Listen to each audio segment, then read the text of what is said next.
My name is John Brodigan. I'm a policy advisor and legal counsel for Maine Citizens for Clean Elections and the League of Women Voters of Maine.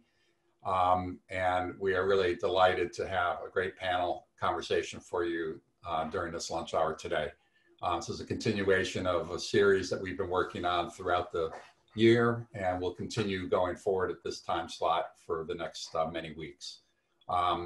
Today's conversation will be a panel format, and we will be talking about the role of money and corporations and substantial concentrations of wealth and power in terms of Maine policymaking around issues relating to the environment. This would also include things as broad as public health, utilities, clean air and water, and regulation of other businesses and entities that have an impact on our environment. Maine Citizens for Clean Elections has been doing research and reporting on campaign finance and money and politics issues for over 25 years. Our more recent reports include a report earlier this year detailing corporate contributions in Maine elections, in which our executive director, Anna Keller, reported that corporate political spending takes power away from voters. Our economy and our democracy both suffer when buying influence in Augusta is a cost of doing business. Our reporting analyzes the contributions given by corporate entities to candidates, to the political parties, to caucus PACs, to leadership PACs, and money that is spent on independent expenditures. In May of 2020, we released a report that indicated grand total contributions from various industries, including the financial industry of over $1 million in the period 2012 to 2018, healthcare, $500,000, pharmaceuticals, a similar amount, construction, energy, and natural resources in the range of $300,000 of contributions during that period of time. Our reports actually go back even farther. June 2013, we aggregated the influence of tobacco contributions, which I know is not directly on the environment, but very closely related issue, and I know of concern to some of our panelists here today. Individual contributors like Altria Philip Morris gave over $200,000 in our June 2013 report, and the list of contributors affiliated with tobacco went to about 15 different entities. Also in 2014, we focused on responses to the Citizens United decision, which allows continued corporate contributions in Maine politics and around the country, and the fact that our corporate contributions were allowed to double in 2014 as a result of a change in Maine law, and that new higher contribution limit is still in effect. But in 2014, our friend and former board member and also a staff person for one of our panelist organizations, Emma Hallis O'Connor, noted that unless we do work to undo the damage of Citizens United and strengthen Maine's clean election system, the influence of large corporations on our legislators and policy outcomes will only increase. And Emma pointed out that the chemical industry is nationally the 5th largest spender in our national elections as of the year of 2012. This, of course, creates a disadvantage for organizations that may be seeking to minimize the impact of exposure to chemicals. Also in May 2013, we did a similar report on GMOs, genetically modified organisms, and we noted that in a California initiative, GMO advocates outspent their opponents by 5 to 1, spending over $45 million. And in Maine, GMO advocates for restraining GMOs were outspent by $250,000 to just $26,000, according to the data we looked at in that report. So one final issue is the issue of the regulation of a chemical fire retardant called DECA.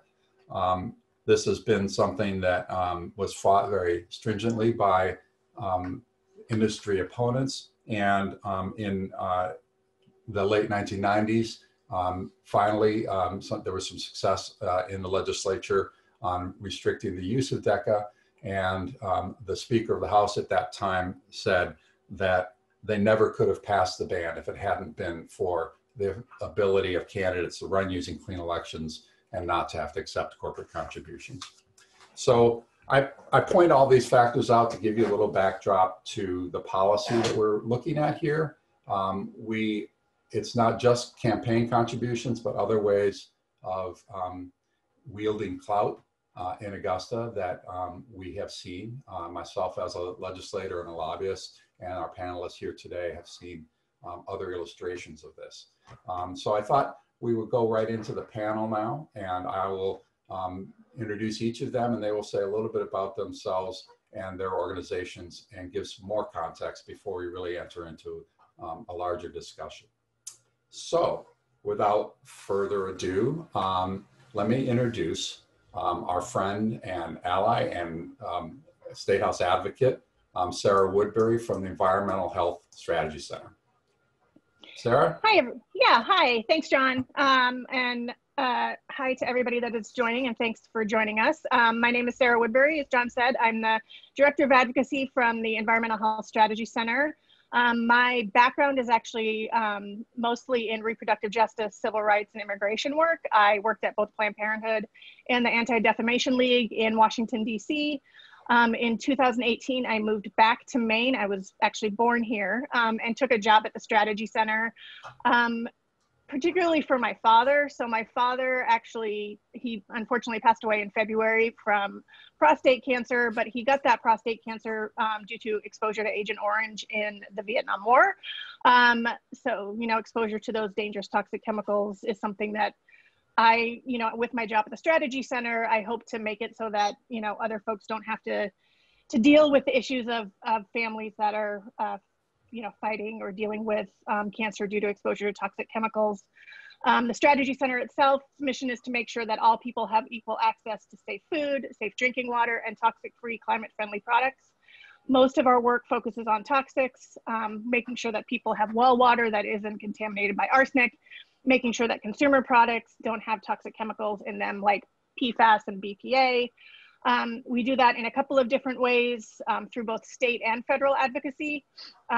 We also do it in terms of working with corporations to educate them on the toxic chemicals that are in their products and try to urge them to move away from that, both through, kind of grass tops advocacy and grassroots outreach to the companies, letting them know that they're not happy about the fact that their food packaging has, PFAS on it that causes a whole host of health issues.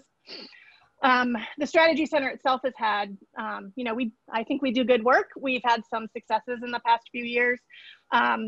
Before I joined the Strategy Center in 2008, we worked with our friends and allies, including Beth at the Maine Conservation Alliance, to pass the Maine Kids Safe Product Act. That particular piece of legislation establishes a law to reduce exposure of children and vulnerable populations to toxic chemicals. Excuse me. And then more recently, we've been pretty focused on PFAS work. Per and polyalkyl substances are known as forever chemicals. They are, if you own a frying pan that has Teflon coating on it, if you own a jacket that is waterproof, all of that stuff is coated in PFAS, and it is not a good thing. So we, in the first session of the 129th legislature, we passed a law that will phase out the use of both PFAS and phthalates in food packaging. So your food will no longer be packaged in PFAS and phthalates, which we think is a good thing. We also worked to pass some legislation to get funding for low-income Mainers, to get remediation for wells that were contaminated with arsenic. And then last session, we had several bills that unfortunately didn't go, that would have gone someplace, but because of COVID, the legislature unfortunately shut down a little bit early. Otherwise, we would have, named PFAS as a hazardous substance. We had a bill that would have made it so that all low-income Mainers would have access to, free testing for wells, and then also changing the statute of limitations around PFAS contamination, making it easier for folks to go after chemical companies. So those are all bills that we hope to take back up in the next session. But I think we're we're, chugging on and getting some stuff done. And we're also a part of the Environmental Priorities Coalition, and we work within that coalition to work on other pieces of legislation as well. So that's kind of a little bit of a quick overview of myself and the Strategy Center. John, I'll pass it back to you. Thank you, Sarah. And I know I speak for many when I say that I think everybody sleeps a little bit better knowing that the Environmental Strategy Center is doing diligent work in Augusta to minimize our exposure to harmful substances, in particular, and all the other items on your agenda, but in particular, these chemicals that are in the environment are a concern to all of us. And we salute your excellent work there and wish you further success going forward. So thank you. Thanks, John. We will turn to my friend Beth Ahern.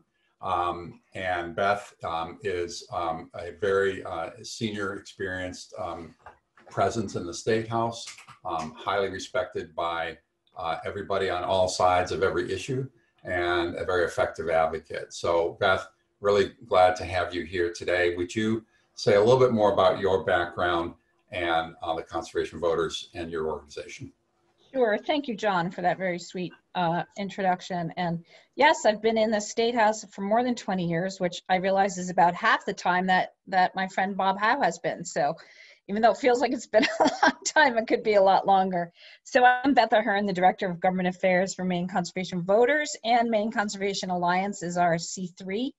So what we do at Maine Conservation Voters is we're involved in the whole cycle of the State House. Right now, we are hard at work trying to get conservationists elected to office. Once they're in office, we try to educate them, aka lobby them on environmental issues. We hold briefings. We work with we convene and work with our Environmental Priorities Coalition. As Sarah said, that's 28 organizations that get together every year and decide what the environmental priorities will be for the year. And then after the session is over, Maine Conservation Voters issues a scorecard letting voters know how their legislators did on the environment. And then we use that scorecard to help endorse people who are really good on the environment and let people know how bad people who get a 0 or really low scores are. So yeah, so it's a very cyclical, are cyclical in nature, all of our work, and we are also laser focused on climate change, acting on climate, and right now our top priority is making sure that Maine has the strongest climate action plan possible, which is due to the legislature on December 1st. So there's lots of work happening right now on coalition. So I will say that Maine Conservation Voters' mission, we protect Maine's environment and our democracy by influencing public policy, holding politicians accountable, and winning elections. So that's a little bit what we do. And I will say that we are involved in, all the bills that have been talked about, I've been lucky enough to help advocate for the Kid Safe Product Act, DECA, the GMOs. One of the biggest fights, I will say, and we'll hopefully talk a little bit more about that since I've been around, is to fight back open pit mining. That was really under the LePage years. That took a lot of effort, but we were successful in preventing open pit mining from occurring in Maine. So lots of things to talk about, but yes, glad to be here with all of you. Thank you very much, Beth. And what an important agenda as well. I think Beth's perspective is that she's not only in the trenches in Augusta, but also has a great understanding of what's going on politically with the campaigns, with the candidates, and the more directly election-related aspect of policymaking in our democracy. And that's a valuable perspective that not that many people have. So thank you for that, Beth. Let's turn to Bob Howe, another friend of Clean Elections and a person that has a great perspective, having been served in just about every different role that you could you could serve in for a panel like this as a legislator, as a lobbyist, as an advisor and advocate for clean elections, and as somebody who really has seen how the sausage gets made up in Augusta from the inside. So let me turn it over to Bob Howe to introduce himself and talk about his work and his perspective. Thank you, John, and hello to everybody on Facebook Live land. My name is Bob Howe. I'm a resident of Brunswick. And although I'm here in large part because of my representation of the Sierra Club's Maine chapter, unlike Beth and Sarah, I represent a number of interests. I'm principal, one of two principals at Howe, and Company, and we've been representing clients at the State House since the mid-1980s. My partner and I, both former legislators. Our current client list includes a number of healthcare professions, energy and environmental related organizations, including now the Sierra Club, and previously that I helped to found called the Maine Association of Building Efficiency Professionals, which played a key role in the establishment of the Efficiency Maine Trust, an organization which John at one time ran. We also represent a law enforcement organization, a gun safety organization, some good government organizations, including the League of Women Voters and Maine Citizens for Clean Elections, the hospitality industry, and a couple of education groups, including Adult Ed. So that's my perspective. And rather than talk primarily about specific issues, I thought I would talk a bit about how I've seen the influence of money in politics evolve over the last 40-some years. The cost of running for office has grown much faster than the rate of inflation since I first ran for the House in 1976. And this has led to a heavier reliance on contributions to candidates rather than on candidates' own money. I was pretty much able to self-finance my runs for the House of Representatives, even though I didn't make a whole lot of money in those days. But this increasing influence of money has also played a key role in Maine voters twice voting to enact and then revise Maine's Clean Elections Act. At the same time, the growth in political action committees has been considerable, and often clean elections candidates also raise money into various PACs, although we have been successful in placing some limits on that. Now, I've rarely seen any allegations of out-and-out bribery since a trial that occurred my first year in the House in Superior Court when the owners of Lewiston's Fairview Winery and their lobbyist were charged with bribery. And frankly, I don't remember the outcome of that, and I wasn't able to find the answer online without paying for a subscription to a service, which I wasn't quite prepared to do. Instead of quid pro quo bribery, contributions to candidates and PACs provide the giver with considerable access to candidates and lawmakers, more so than citizens who are not in a position to make such contributions. Access frequently results in influencing of policy decisions, which of course is the whole point of making contributions as a general rule. I've repeatedly seen the evolution of attitudes toward political contributions on the part of individual legislators, but particularly those who aspire to positions of leadership after their first term or two. And I would employ two analogies to describe this phenomenon: the frog in boiling water analogy and the harmonic or feedback loop analogy. You take the first one, the frog in boiling water analogy. At the State House and then the political campaign milieu, money in politics is the water we swim in. Idealistic new legislators may come into office with every intention of resisting the influence of money in politics, but especially for those who aspire to leadership, this ideal can be slowly eroded by the perceived need to rely on outside money to achieve one's no doubt admirable policy goals. I was once asked by a young legislator who eventually became Speaker of the House if I would serve as that person's re-election campaign treasurer, because this person liked my client list, that I wasn't involved in deeply moneyed interests, and he liked that. 2 years later, when this person had decided to seek a leadership position, I was informed that one of the large law firm lobbyist organizations would be taking over that role. And it became clear to me that it was because they could bring a lot of resources into this person's leadership pack. Now, the harmonic or feedback loop, those making political contributions will often say they are not giving money to influence policymakers' decisions, but to support those policymakers who already agree with their policy goals. But contributions have a way of not only reinforcing existing policy preferences of lawmakers, but also of influencing their policy decisions as new issues arrive, when those with the most access to policymakers bring their influence to bear.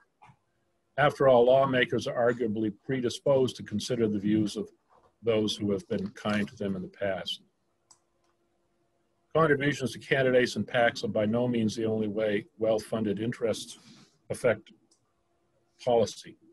At least as influential, influencing lawmaking, and arguably more so, is the money spent on lobbyists. The interest groups and businesses that employ lobbyists vary considerably in how much they are able to spend on lobbying. I'll give you some personal examples. Many years ago, I represent the Coalition for Tobacco-Free Maine in an attempt, successful I will add, to increase the cigarette tax on tobacco products. A lot of empirical evidence showed that for every, I forget the exact numbers, every incremental increase in the tobacco tax resulted in an incremental decrease in tobacco usage. We were obviously up against some very well-funded interests. Fortunately, the scientific and health data was very compelling, and we did succeed. Subsequent attempts have not been as successful in every case. With respect to energy efficiency, the traders organization I mentioned earlier included energy auditors, solar installers, and efficiency-minded builders. We found ourselves up against the investor-owned utilities, and there are multiple lobbyists, although we did have one or more of the environmental groups at our side. The utilities continue to have an incentive in selling more electricity, even though they no longer generate it, because their charges are based on volume transmitted and distributed. The efforts to increase what's known as a system benefit charge, which pays for a lot of the efficiency services from Efficiency Maine, has been a struggle. Utilities will always say, well, they were standing up for the interests of their customers who ultimately pay these charges, even though we were able to demonstrate, I think, that what they saved often exceeded what they would pay in these charges. So that's been a struggle, mixed success. With respect to healthcare, we represent the nurse practitioners, first with their successful move to independent practice, and then later getting reimbursed directly by insurance carriers. We fought the medical association and commercial insurance carriers. So none of this is to say that I believe Maine's lawmaking process is filled with venal and corrupt politicians. On balance, I continue to believe Maine's legislators and governors continue to make pretty good policy, and at least as often as not respond to the genuine concerns of Maine citizens. But it can be difficult to discern those genuine concerns amid all the close-up influence of those with the most money to spend influencing policy. Good ideas are sometimes cast aside or watered down or take much longer to be realized as public policy as a result of the influence of money in politics. And I just want to put in a final word for the two organizations sponsoring this webinar.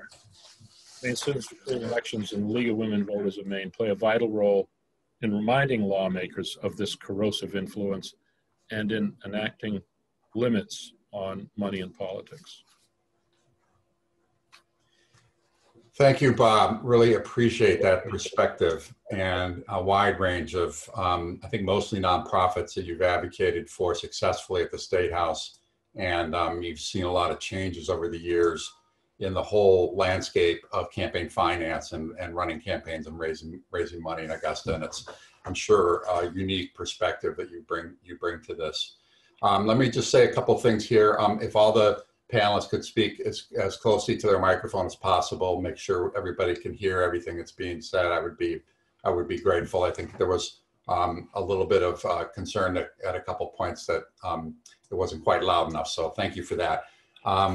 Secondly, any of the attendees who would like to submit a question in the Q&A area at the bottom of your screen, feel free to do that, and we will do what we can to answer those questions. And I think Will either answer them in writing if he has the information that's needed, or if not, we'll present them to the panelists. In terms of the substance, let me just say a couple things. You know, we're living in the world of Citizens United, where there is a real brick wall in front of us in terms of what we can do to regulate campaign spending and campaign contributions. But it is true that regulating contributions from corporations to candidates remains something that is viable, and it is open and available to the states. In fact, the federal government already does restrict and limit, and in fact prohibit, campaign contributions to federal candidates across the country, and as do 22 other states. So there is a precedent out there for taking stronger measures than we actually have taken already here in Maine. And as recently as 2019, the United States Supreme Court had a chance to, you know, look at that and maybe reverse that doctrine that's been in place for quite a while. And the court decided not to take the case, which is interpreted as a signal that that ruling, that doctrine will remain in place for a while. Hard to predict with a new Supreme Court what might happen, but we are encouraged to think that at least the precedent of campaign contributions from corporations being subject to tighter state restrictions is a good precedent and will be a strong precedent going forward. Finally, one more point. Under the world of Citizens United, people on all sides of an issue, and I think most of the, if not all of the organizations that you've heard about today are support undoing Citizens United. But given the lay of the land that we have right now, with certain corners of our economy and our society being able to contribute largely in campaign spending, there is no imperative for unilateral disarmament. I mean, just because one believes that Citizens United is an issue and should be reversed, just because one is concerned about the role of money in politics, I don't think most people would say that sort of compels people to unilaterally disarm and not engage in that world, as long as those are the rules that we all have to play by. So I've certainly myself have given campaign contributions for a variety of reasons, and I know organizations that play in politics with money because the issues at stake are too important to just unilaterally disarm, even while hoping for a change of policy in the long term.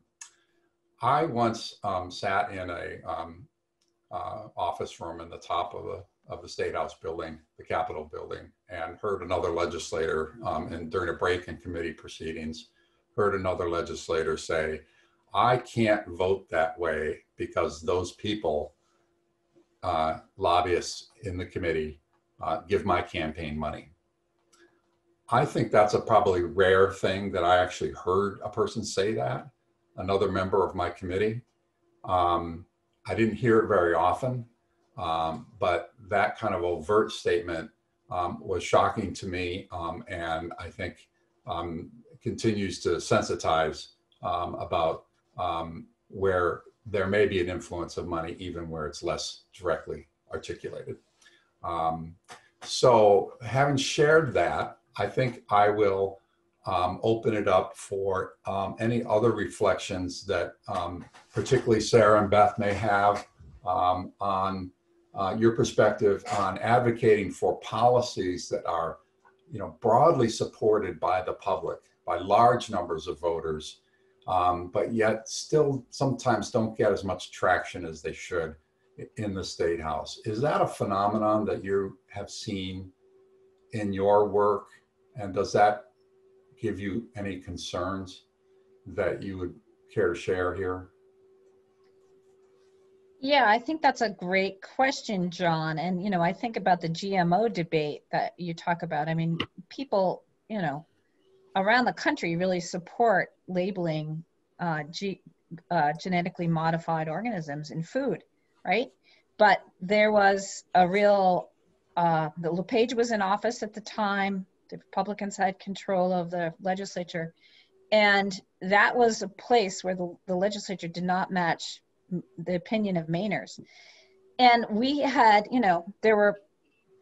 we tease that there's a thin green line, and, the ag companies spent a lot of money on lobbyists. We were outnumbered 10-1. We did end up with a modest GMO law. If other states did it, we would as well label GMOs.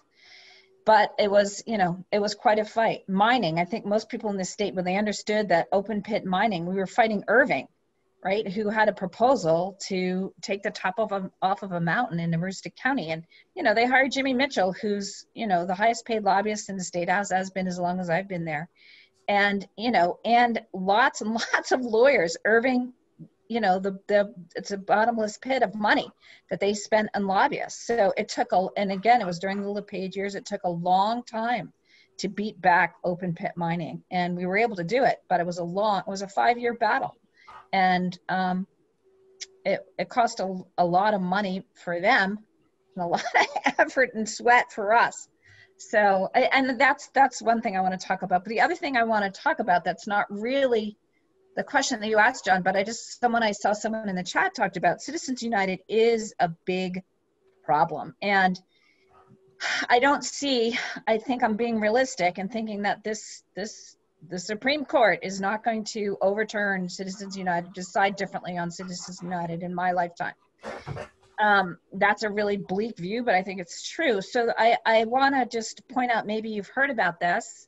There's an organization called American Promise, which is doing really good work. It's also Stand With Maine is the main organization of that. And they are working for an amendment to the U.S. Constitution to reaffirm the powers of citizens through government to regulate raising and spending of money in elections. That would be the 28th Amendment to the Constitution. So, that's gaining traction in states, and I think that that's something that everyone should check out and stand with Maine about that. And the other thing, I want to just talk to Sarah, and that I will say it's true that when we fight the chemical industry in the Environment and Natural Resources room, we laugh because there are like 3 or 4 lobbyists on our side at the max, and you turn around, the whole room is full of shiny black shoes. The chemical industry flies in these really high-powered out-of-state lobbyists, and they're making so much money to defeat our bills to protect people. It's appalling. And anyway, I just want to point that usually the Environment and Natural Resources Committee is not moved by them. In fact, they kind of look down their noses on the out-of-state people. But there is that the money in politics is right there in the room. Yeah, kind of building off what Beth said, and I saw that Betsy had a question in the chat too, a little bit about the kind of buying influence. I've never seen, and I've only been in the State House for a couple of years, not as long as Beth and Bob, but, I've never seen any sort of overt, money for votes type of thing. but it is the power imbalance. So, you know, the Environment and Natural Resources Committee, where I spend most of my time along with Beth, they run a very tight ship. Senator Carson and Foley and Representative Tucker do a really good job. You think that, you know, you get the sense that they actually do care and want to do something, but when it comes to, you know, listening to people, it's me. Like we are a small and mighty organization, but I am the only lobbyist in the State House around this issue. We have grassroots supporters. We have great supporters, but they have jobs and lives and they can't live in the State House. And so when it comes down to just the pure resources of talking to people, I mean, I can talk to a few legislators a day, but if you have a bunch of lobbyists from the chemical company, they have the time and the resources and the money to really, you know, hit more legislators, talk to more people, talk to them more often. And not only are they, you know, talking to legislators, they're talking to the governor's office, they're talking to the agencies, and they have different people to do all of those things, where it's just me doing all of those things. So sometimes it's not even the donating to campaigns, it's the you know, the pure fact that they have the money and the, you know, resources to do all of this thing, whereas it might just be me talking about a food packaging bill, or me and a couple of my friends from the Environmental Priorities Coalition, and they have shipped in a bunch of different lobbyists. They have local lobbyists. They're working with the Chamber of Commerce.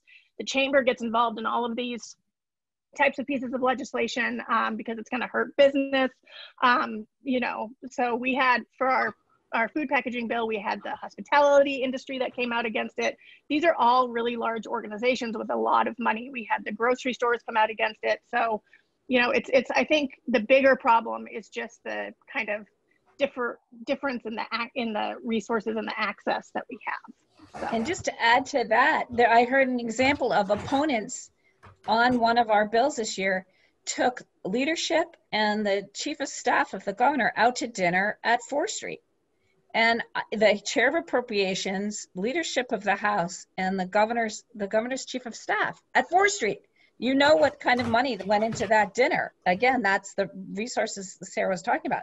I was appalled, you know, and I went and talked to each one of them and said, really? You went out to dinner with them? And they said, oh yeah, it didn't influence at all, Beth, don't worry. But still, that's the kind of the subtle or not so subtle influence. Yeah, I mean, we could maybe take them out to McDonald's. That's not the same thing. So, Bob? I wanted to offer an example as well, and arguably a public health issue.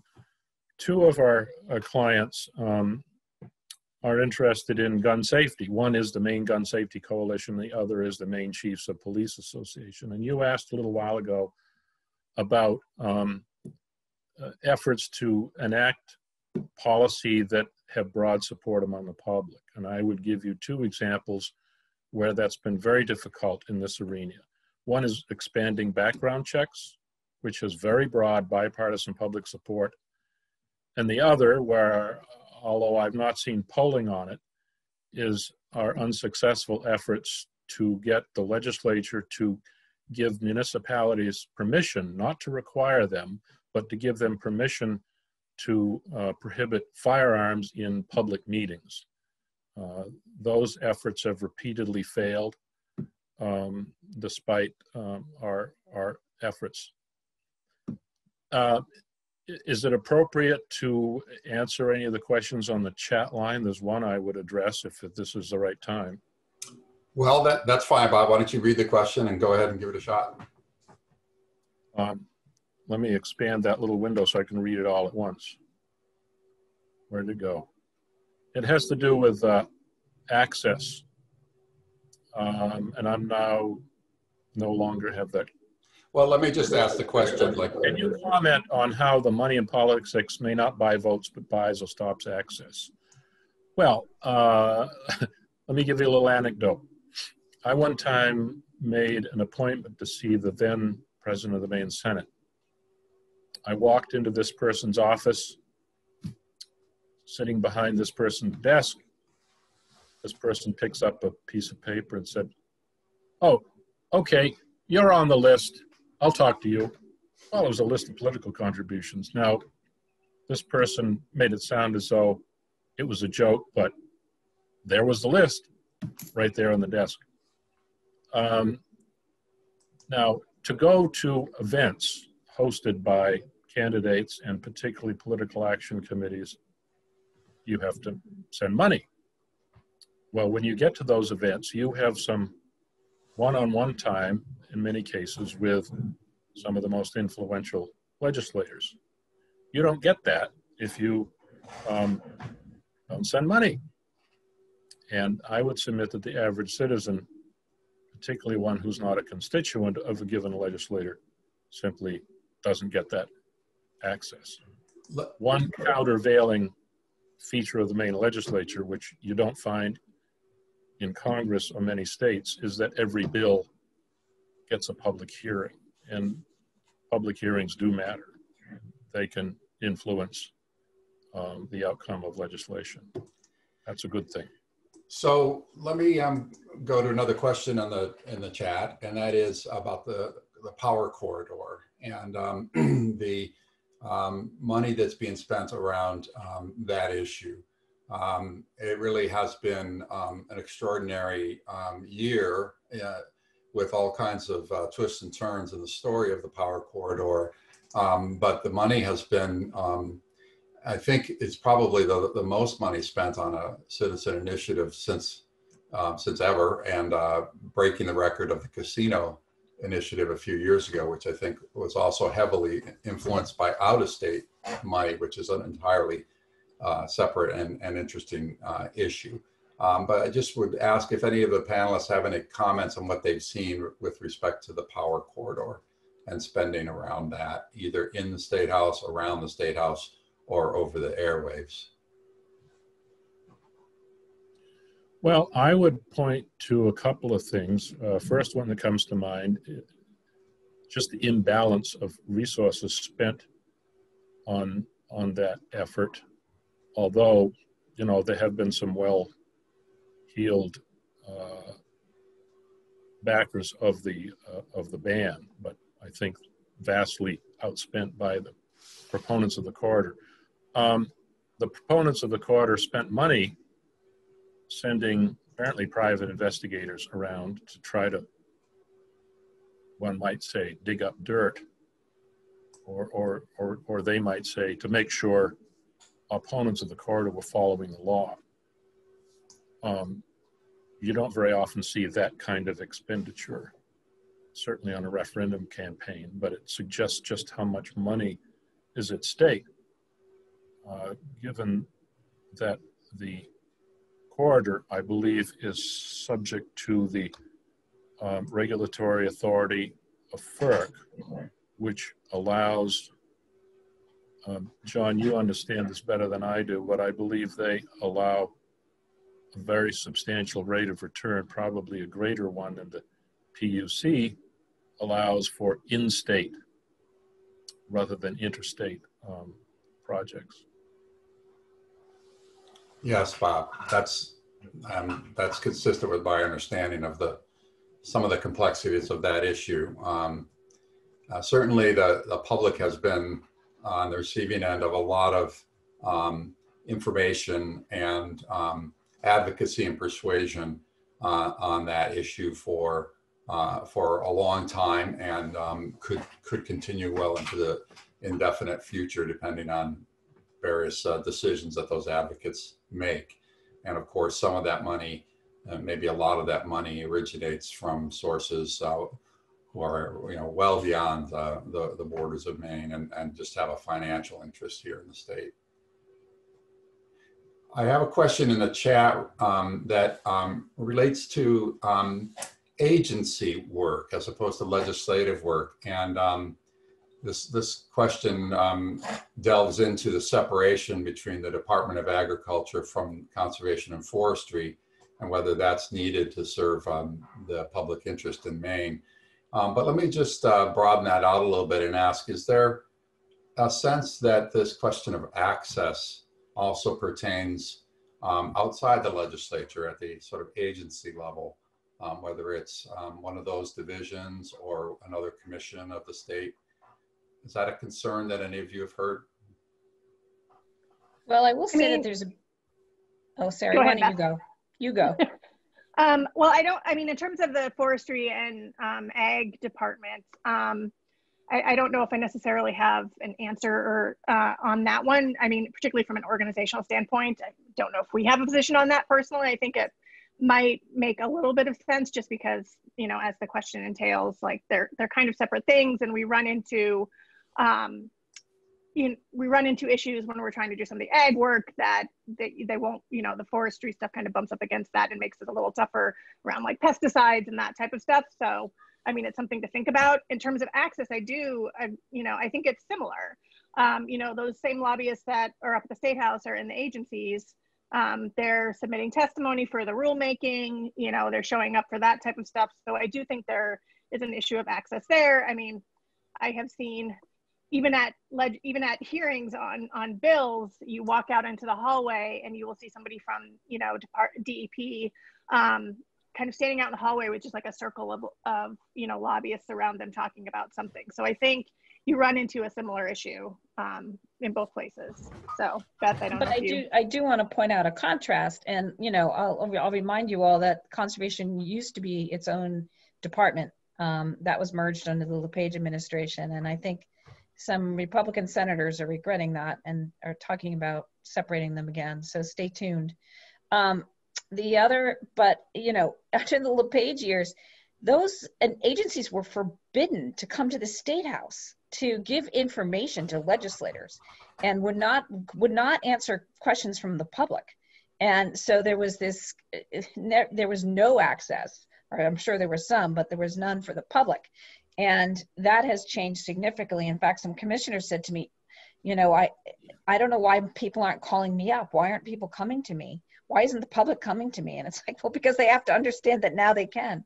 So I think, you know, we have many wonderful commissioners and who are really happy to talk to anyone. I just don't know that the public knows who they are and how to get there, how to talk to them. I mean, you know, Sarah's organization and many of our organizations, you know, ask people, give that information and say, yes, we want you, you should be commenting on this agency proposal. But again, it's, you know, you have to let people know.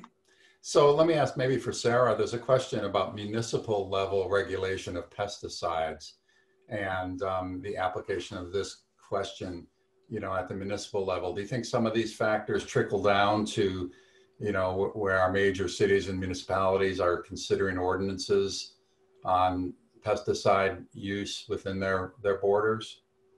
Yeah, I mean, I think that they can trickle down to pretty much, you know, anything. Access is, you know, resources are resources, whether, you know, at the state level or down to the local level. The same companies that can afford to send, you know, 12 lobbyists to Augusta can also afford to send somebody to South Portland, you know, to deal with the tanks issue that we have here in South Portland.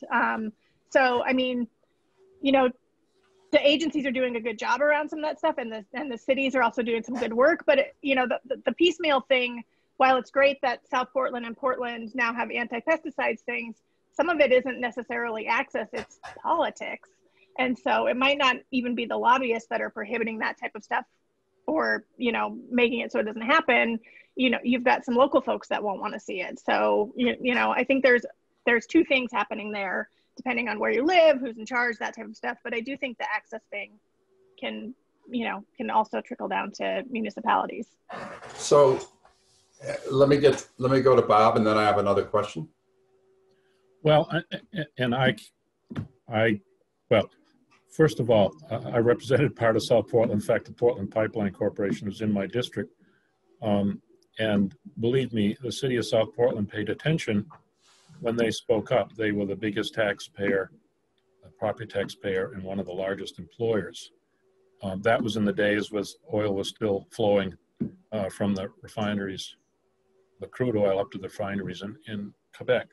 But I suspect that in some cases, well-heeled interests like that may discourage, say, a smaller municipality from taking certain steps for fear that their legal defense bill is going to be more than they can afford.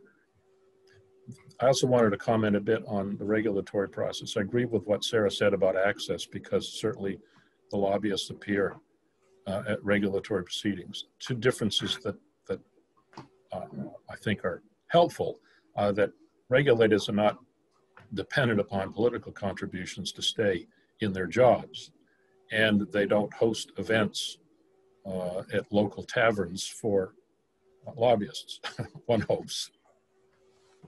So my last question as we approach the top of the hour. John, can I just say one thing though? Yes, about the pesticides? So I just want to say you have to be ever vigilant, because every year there is a bill to preempt local ordinances, local pesticide ordinances. That is trying, you know, Jeff Timberlake is always he's a senator, and he's always at the bottom of that. So we have to beat that back every year. But so yes, South Portland and Portland, you can't rest.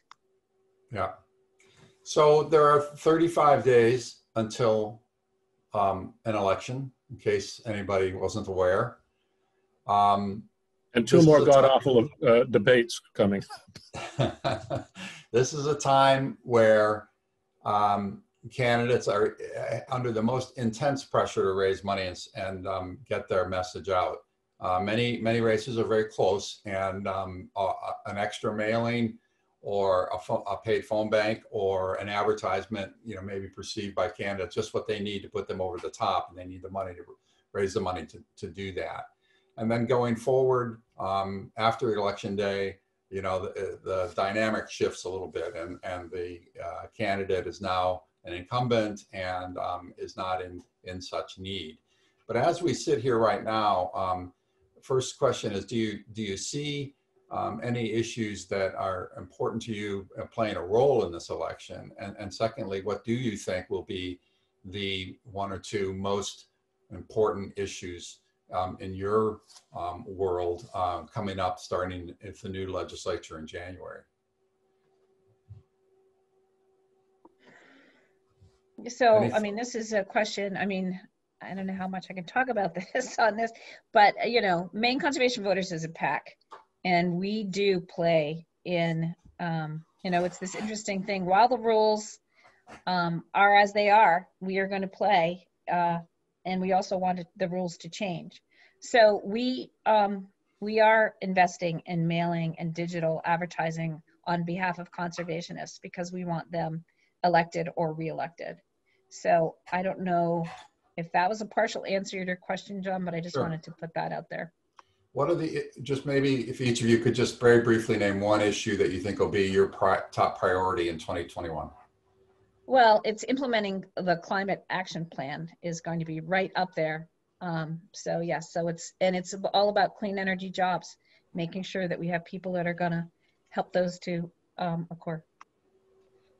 Just very briefly, we have a PAC where we don't really use it. And we haven't used it, it's kind of dormant right now, but we are sending out a candidate from the C3 perspective, a candidate education mailer, and asking everybody running from office to, you know, to pledge that they will, you know, fight for clean water and, you know, fight for making sure that folks aren't exposed to PFAS. And so that will be going out. So folks, urge your candidates that are running for office to respond to that and be on record saying that they will support these types of policies that get toxic chemicals out of our food and water. And in terms of issues coming forward, you know, we're probably going to be PFAS 95% of the time and a little bit of arsenic other. We want the state to set a maximum contaminant level for PFAS in water. Right now they're relying on the EPA standard, and it's not health protective, it's too high.